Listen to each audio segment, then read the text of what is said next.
नमस्कार। मैं हूं डॉक्टर ए.के. वर्मा और मैं कानपुर के क्राइस्ट चर्च कॉलेज में राजनीति विभाग का विभाग अध्यक्ष रहा और लगभग 40 वर्षों तक अध्यापन किया। अध्यापन करने के दौरान हमारी बड़ी रुचि थी अपने छात्रों को सिविल सर्विसेज के लिए कुछ मदद करने की, और हम लोग प्रत्येक थर्सडे को एक क्लास किया करते थे जिसमें सभी फैकल्टीज़ के बच्चे पार्टिसिपेट किया करते थे। और अब क्राइस्ट चर्च कॉलेज से रिटायरमेंट के बाद मुझे ऐसा लगा कि बहुत सारे हमारे छात्र उन क्लासेस को मिस करते हैं, तो मैंने सोचा कि क्यों ना इस माध्यम से हम छात्रों तक पहुंचने की कोशिश करें। और आज से हम एक श्रृंखला शुरू करने जा रहे हैं जिसमें कि सिलसिलेवार तरीके से आईएएस की तैयारी कैसे करनी चाहिए इसके बारे में हम लोग बातचीत करते रहेंगे, जिससे कि हमारे छात्र विभिन्न जगहों पे जो आईएएस की तैयारी कर रहे हैं उन तक मैं पहुंच सकूं। आईएएस की परीक्षा, जैसा कि हम सभी लोग जानते हैं, देश की एक बहुत ही प्रतिष्ठित परीक्षा है जिसमें कि हमारे बेस्ट ब्रेन्स कंट्री के पार्टिसिपेट करना चाहते हैं, उसमें सफल होना चाहते हैं। लेकिन हम लोग जैसा कि जानते हैं और जैसा हमारा अनुभव बताता है कि कुछ ही छात्र उसमें सफल हो पाते हैं और ज़्यादातर उसमें प्रयास करते रहते हैं। तो ये बड़ा इम्पॉर्टेंट प्रश्न छात्रों के सामने हमेशा रहा है कि क्यों कुछ लोग आईएएस की परीक्षा में सफल हो जाते हैं और क्यों कुछ लोग असफल हो जाते हैं। क्या जो छात्र सफल होते हैं उनमें कोई बहुत ऐसी खास विशेष योग्यता होती है जो अन्य छात्रों में नहीं होती, या इसका श्रेय हम भाग्य को दे सकते हैं कि भाई जिन लोगों का भाग्य होता है वो आईएएस में सफल हो जाते हैं। तो मुझे ऐसा इसलिए लगता है क्योंकि अपने अध्यापन के दौरान मैंने ये देखा कि बहुत सारे जो योग्य और मेहनती छात्र हैं वो भी कभी कभी आईएएस में नहीं सिलेक्ट हो पाए, और उनसे कम योग्य और कम मेहनती छात्र जो हैं वो आईएएस के एग्जामिनेशन में सफल हो गए। तो इनके कारणों पे जब हम विचार करते हैं तो ऐसा मुझे नहीं लगता कि जो छात्र सफल होते हैं और जो छात्र असफल होते हैं उनमें कोई बहुत मूलभूत अंतर होता है ज्ञान का या परिश्रम का। पुस्तकें भी लगभग उसी प्रकार की सभी छात्र पढ़ते हैं। लेकिन मुझे ऐसा लगता है कि आईएएस की परीक्षा में सफलता के लिए जो सबसे इम्पॉर्टेंट चीज़ होती है वो परीक्षा की रणनीति होती है। और चाहे जितना भी आप ज्ञान रखें या जितनी भी आप मेहनत करें, अगर आपको आईएएस की परीक्षा की रणनीति नहीं पता है तो फिर हमें उसमें सफलता में काफ़ी संदेह होता है। तो मुझे ये लगा कि हमें अपने छात्रों को ये बताने की कोशिश करनी चाहिए कि आईएएस की परीक्षा में केवल ज्ञान और मेहनत के बलबूते पे वो अपने सफलता का आधारशिला न रखें, बल्कि वो उन रणनीतियों को जानने की कोशिश करें जिन रणनीतियों के आधार पर उस ज्ञान और उस मेहनत का जब संयोग होता है तब जाके आईएएस में सफलता मिलती है। दुर्भाग्य ये है कि विश्वविद्यालय स्तर पे जो पढ़ाई होती है एमए में और बीए में, वो छात्रों को आईएएस की परीक्षा के लिए जो बेसिक्स हैं उससे रूबरू नहीं करा पाती, क्योंकि university examination system, university evaluation system और आईएएस का एग्जामिनेशन सिस्टम और आईएएस का इवैल्यूएशन सिस्टम, इन दोनों में ज़मीन आसमान का अंतर है। रणनीति का जो आईएएस के एग्जामिनेशन में महत्व है वो इस बात से हम आपको महाभारत के एक प्रकरण से समझा सकते हैं कि महाभारत में हम लोग सभी लोग वाकिफ़ हैं कि चक्रव्यूह का जो प्रकरण हुआ था जिसमें केवल पांडव पक्ष को में अर्जुन को ही चक्रव्यूह भेदन करना आता था, और पांडव पक्ष में जो भी बड़े बड़े प्रतापी योद्धा थे उनको चक्रव्यूह भेदन का रणनीति नहीं आती थी। और एक छोटा सा बच्चा अभिमन्यु, जिसने कि अपने माँ के गर्भ में चक्रव्यूह भेदन की कला को सीखा था, हालांकि उसने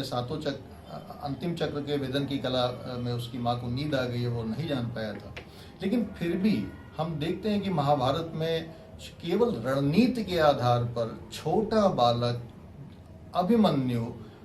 चक्रव्यूह में न केवल प्रवेश कर गया बल्कि उसने 6 द्वारों को सफलतापूर्वक पार करते हुए वो अंतिम पड़ाव तक पहुंचा। जबकि बड़े बड़े जो महारथी थे, युद्ध रण में कौशल में बिल्कुल निपुण थे और जो बड़े बलशाली थे, भीम आदि और युधिष्ठिर, नकुल और सहदेव, ये सब युद्ध कला में भाई बड़े माहिर लोग थे, ये प्रवेश तक नहीं कर पाए उस चक्रव्यूह में। तो ये शो करता है कि आप में ज्ञान जितना हो, बल जितना हो, लेकिन अगर आप में रणनीति नहीं है तो आप सफलता नहीं प्राप्त कर सकते हैं। रणनीति अभिमन्यु के पास थी, उसने सफलता प्राप्त की, अंदर गया, लेकिन उसके पास भी अंतिम चक्रव्यूह भेदन की रणनीति नहीं थी, वहाँ पे वो मारा गया। इसी प्रकार से आईएएस की परीक्षा भी बड़ी लंबी परीक्षा होती है और उसमें भी 3 चक्र या 3 द्वार होते हैं जिसको हम कह सकते हैं, जिसमें जो प्रथम चक्र है वो प्रारंभिक परीक्षा का होता है, द्वितीय चक्र जो है मोक्ष परीक्षा का होता है और तृतीय चक्र जो है मौखिकी या साक्षात्कार की परीक्षा होती है। और सफलता के लिए, आईएएस में सफलता के लिए इन तीनों ही चरणों का, इन तीनों ही परीक्षाओं को भेदने की रणनीति हमें छात्रों को बतानी है, हमारे छात्रों को जानना बहुत ज़रूरी है, क्योंकि अगर वो इन रणनीतियों को नहीं जान पाएंगे तो जितना भी ज्ञान उनके पास होगा और जितनी भी वो मेहनत कर पाएंगे वो सारा का सारा हो सकता है व्यर्थ चला जाए। और ये चीज़ इसलिए बहुत इम्पॉर्टेंट है, इस बात को फोकस करना और इस बात को, रणनीति को समझना कि ये आईएएस की परीक्षा की जो डिज़ाइन है, इन तीनों में जो 3 परीक्षाएं हैं, इन तीनों की रणनीति बिल्कुल अलग अलग है। कोई ऐसा नहीं कह सकता जी मैं प्रीलिम्स की तैयारी कर रहा हूँ तो वो मेंस में भी काम आएगी, इंटरव्यू में भी काम आएगी। नहीं,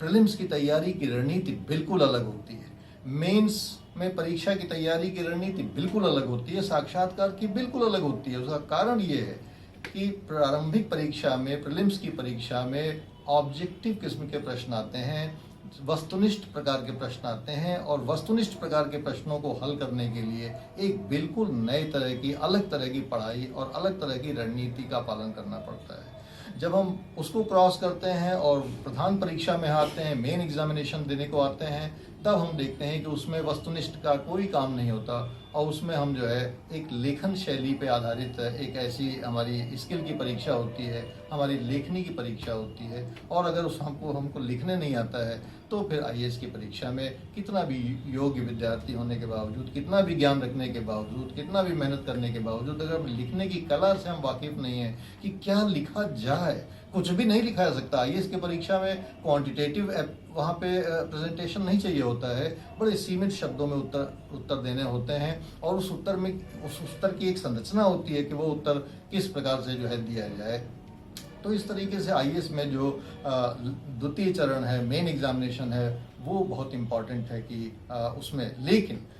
अगर आपने प्रारंभिक और मेन दोनों चरण निकाल लिए और तब भी अगर आपको इंटरव्यू की रणनीति नहीं पता है तो अभिमन्यु का हाल होगा जो अंतिम चरण में जाके मारा गया था। इसी प्रकार से जो छात्र साक्षात्कार की रणनीति नहीं जानेंगे उनके लिए ये तमाम सफलता प्रारंभिक और प्रधान परीक्षा की बेकार चली जाएगी। तो साक्षात्कार में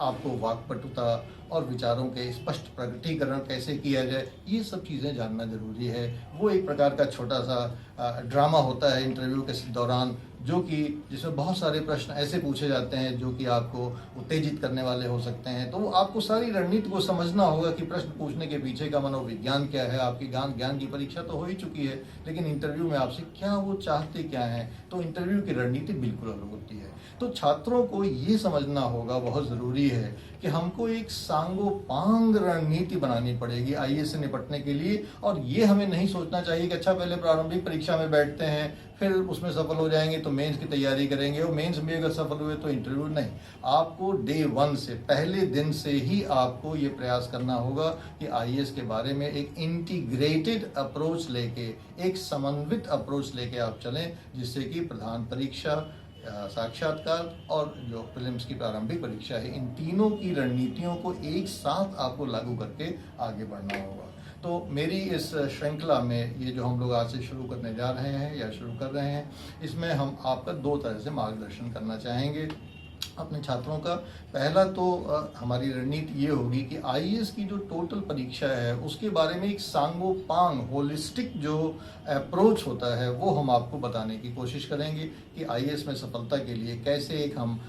समेकित दृष्टिकोण लेके चलें, और दूसरा हम हर चरण के लिए जो रणनीति होती है और कैसे हर चरण से निपटा जाए। वो बड़े कठिन होते हैं, अगर वो रणनीति का ज्ञान नहीं तो आपके लिए बहुत ही कठिन है वो, लेकिन अगर रणनीति का आपको ज्ञान है तो आपके लिए सफलता में कोई संदेह नहीं हो सकता। तो आगे चल के हम इन 2 प्रकार की रणनीतियों को आपके सामने प्रस्तुत करेंगे, एक सांगोपांग और एक प्रत्येक चरण के लिए जो हम रणनीति अपनाएंगे। हम प्रत्येक सप्ताह में बृहस्पतिवार को और सोमवार को आपके लिए आईएएस से और आईएएस की परीक्षा से जुड़े विभिन्न मुद्दों को आपके सामने प्रस्तुत करने का प्रयास करेंगे और ये कोशिश करने का प्रयास करेंगे कि आपको एक व्यावहारिक दृष्टिकोण से जो कि जिससे कि वास्तव में आपको अपने परीक्षा की तैयारी में कुछ लाभ मिल सके, उसके बारे में हम आपको बताते रहेंगे। और मुझे आशा है कि आपको हमारे श्रृंखला में जो प्रस्तुतिकरण जिस तरीके से हम करने की योजना बना रहे हैं, उससे आपको अवश्य इसमें कुछ मदद मिलेगी। और अगर आपको हमारा ये वीडियो अच्छा लगा हो,